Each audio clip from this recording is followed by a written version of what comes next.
He flew to paradise with his daughter and never came home.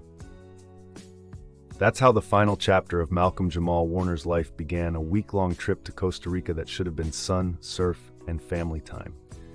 Instead, on July 20th, 2025, the beloved actor known to millions as Theo Huxtable from The Cosby Show was caught in a riptide at Playa Cocles and drowned at 54. Officials confirmed the cause as asphyxiation by submersion, ending a life that had quietly evolved from child star to award-winning artist, husband, and fiercely private father. Warner had arrived in Costa Rica on July 13th, reportedly flying in from Atlanta.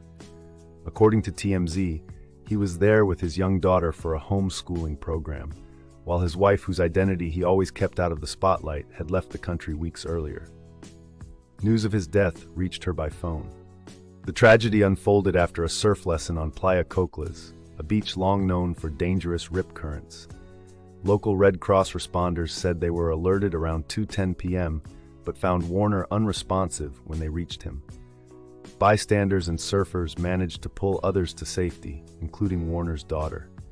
Another man, initially in critical condition, was later treated and released. Emergency crews threw everything they had at the rescue: 3 ambulances, a jet ski, and a swarm of lifeguards and medical personnel. CPR attempts lasted more than 20 minutes. Some reports say up to 45 before officials declared his passing. His body was transported to a local morgue for autopsy, and arrangements were made to fly him home to Los Angeles on July 24th, arriving the next morning. Born in 1970, Warner exploded into the public eye as the quick-witted only son on The Cosby Show, earning an Emmy nomination and, years later, a Grammy win for Best Traditional R&B Performance. He grew from sitcom fame into a multifaceted career, directing, producing, spoken word, jazz collaborations, and dramatic roles on series like Sons of Anarchy and The Resident. Even as his resume expanded, he kept his family life out of headlines: no names, no tabloid bait, just a quiet insistence on privacy. The grief that followed was immediate and widespread. Reuters, AP, ABC, and CBS all confirmed the heartbreaking details, while fans flooded social media with memories and condolences. Kelly Ripa paused a live taping to honor him. Warner was her show's first ever guest back in 1988, calling the loss sad and crushing.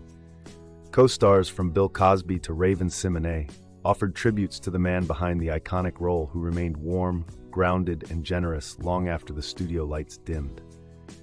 Even in death, the cautionary tale is clear. Playa Cocles isn't just picturesque, it's perilous. The Costa Rica Star once labeled it the most dangerous beach on the Atlantic coast, and recent reports highlighted a lack of lifeguards on duty. It's a stark reminder that nature's beauty can turn brutal in seconds, even for a strong swimmer with help nearby. Malcolm-Jamal Warner's final hours were marked by love, family, and the ocean, an ending that feels both tragically sudden and deeply human. He leaves behind a legacy etched in TV history, a body of work that grew richer with age, and a family forever changed. The ripples of his life will continue on screen, in music, and in the memories of those who watched a boy on a sitcom grow into a man who never stopped creating. Rest in peace, Malcolm.